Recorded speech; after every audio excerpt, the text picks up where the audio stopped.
How's it going, everyone? I'm JJ Star and welcome back to another Pokémon Journeys episode review. And I'll tell you what, we've got a good episode today. We've got a very good episode today. We're starting IRIS versus Cynthia, and I'll tell you what, it's an excellent episode. So if you want my opinion and my review on this episode, stay tuned because we are covering it now.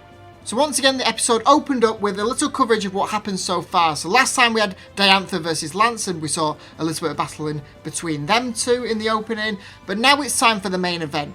IRIS versus Cynthia. Cynthia brings out Gastrodon and IRIS brings out Excadrill. And I said this last episode, it was just very surprising to see Excadrill. I completely forgot that IRIS had an Excadrill, so to see it last week at the end of last week's episode, it was just fantastic. And again, to see it at the beginning of this one, again, same feelings, it was just really good to see. We then pan up to the crown and see Ash, Go and Hop, obviously watching the match, talking about it, and it makes me laugh every time we cut to them. Hop just looks so confused how Ash knows everybody in this competition and has had battles and journeys with absolutely everyone. It's really funny to see Hop's reactions every time they talk about it.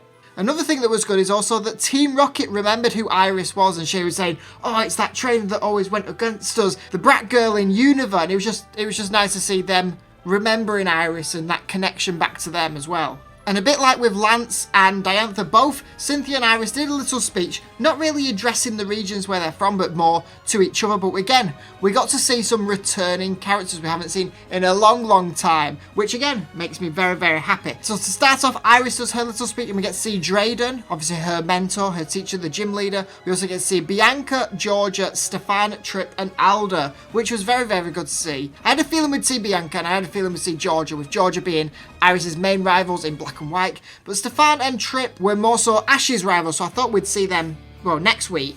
And of course, Alda being the former champion. With Iris done her speech, it's now Cynthia's turn for the speech, and we get to see Volkner and Flint watching. We also get to see Paul and Reggie. Reggie obviously being Paul's old brother. However, I thought Paul would have been there for Ash, but, well, we'll have to see next week. He might be there again. Anyway, back to the battle. We start off with Excadrill attacking Gastrodon, and Gastrodon just pushing everything to the side. It's just taking all these attacks. It's just very surprising to see how little damage Excadrill is doing, and Team Rocket did say a good thing. They said it's squish it versus steal it, and that just, it made me laugh, because it's right, because Gastrodon is just a ball of squish, and Excadrill is literally a steel mole.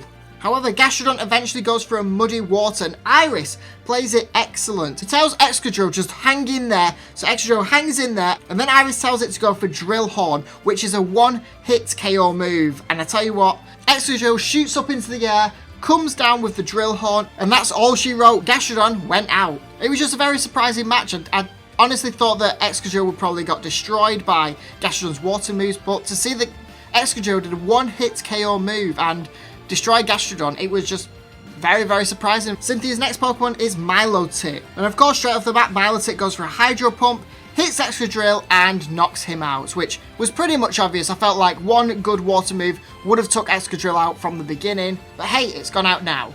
Iris's next Pokemon is Dragonite, and I know this Dragonite from the Black and White anime is very powerful, so I'm expecting some very high things from this. I'm expecting a super battle from them. It started that way. Dragonite started off strong with some Thunder Punches, hitting Milotic, but then Milotic goes for a Fairy move, followed up by wrapping itself around it and then going for an Iron Head, and pretty much, again, one hits Dragonite. I know that this Dragonite is very strong, and for it to just get pretty much destroyed by, okay, Fairy moves are very super effective against Dragon types, but it wasn't a super powerful Fairy move. It literally just shot some musical notes at Dragonite, wrapped itself around it, then used Iron Head, and that was it. Dragonite was out of the battle, which again was very surprising. Would have liked a little bit more from Dragonite, but hey, we now get to see how strong Milotic actually is. And with Dragonite going out means Iris is down to her last Pokemon. Of course, she brings out her ace Pokemon, Haxorus. Haxorus goes for Wild Breaker. I think the English name for this is Dragon Tail, although I'm not 100% sure. I've tried Googling it, I can't find it pretty much anywhere, so I'm just looking at the move and thinking it's probably Dragon Tail, but it might not be. Anyway, it cuts through Milotic's Hydro Pump, hits Milotic and sends it flying, and Cynthia, as you can see by the screenshot, clearly does not care in the slightest. But with Milotic going out, it means that Cynthia is also down to her last Pokemon, and her ace Pokemon, Garchomp. They both start off by hitting each other, having some close quarter moves, which I did say last episode I would have liked to see a lot more close combat, and that's what they delivered. And I will say the animation for Haxorus's reversal was pretty good, even though it was only on screen for like a second or half a second. It was still good to see and them attacking each other, and it's like they both had two swords and they were just slicing at each other. It was just really good to see the animation. But of course, now it's time for Cynthia to take this battle serious. She gets out a lipstick, she puts some lipstick on, turns it round and reveals there is a Mega Stone in there. My thought was, what if she picked up the wrong lipstick? What if she picked up a red colour instead of a pink colour and didn't have that Mega Stone? She would have been in a lot more trouble. I really enjoy seeing how these trainers hide their Mega Stones. You know, Steven, I know, has a little pin. Alan has the bracelet. I think Ash even has a bracelet now. But yeah, Cynthia's gone for the lipstick. And of course, she activates the Mega Stone, Mega Evolving Garchomp into Mega Garchomp. And I tell you what, throughout this battle, Haxorus was holding its own. I thought we'd get Mega Garchomp and it'd pretty much just be over. It'd hit a few moves and that'd be it. But Haxorus was holding its own against Mega Garchomp, which, tell you what, very, very surprising as well. Iris then goes for a little bonding time with Haxorus, where she thinks of its feelings, which is very much an Iris thing. I think we've seen this a couple of times in Black and White, where she bonded with Dragonite, but this time she's bonding with Haxorus and tells that this is it. This is the last move. We need a one-hit KO to end this. Cynthia also does the same and tells Garchomp they also need a one-hit KO. We need to end this right here, right now. This is the last move of the battle.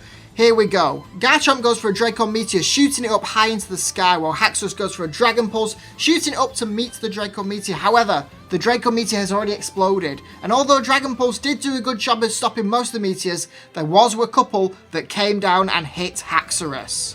Once the dust settles, we then get to see that both Pokemon are still standing. However, Haxorus is very, very, very injured and falls to the ground, which means that Cynthia is the winner and she's going through to the semi-finals to take on either Ash or Steven.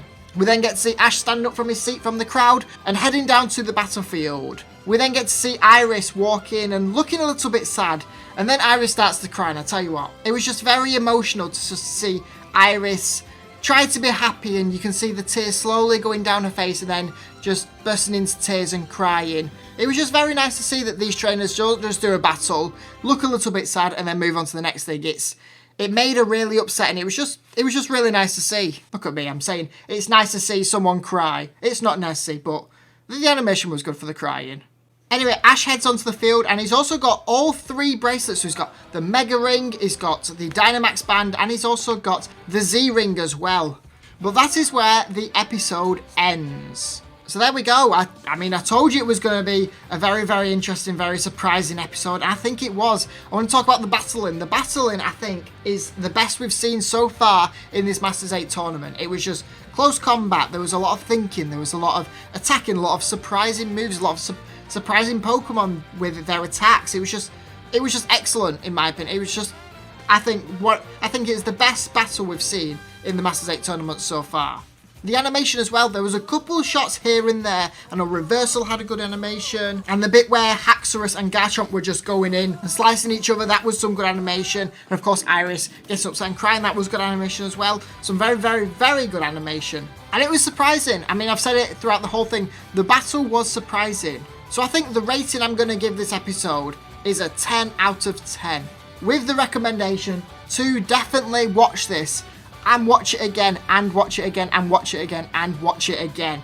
Very, very good episode. I think it's got to be up there with one of my favourite battles in the anime so far. But that is where I'm going to end this episode off. Thank you so much for watching.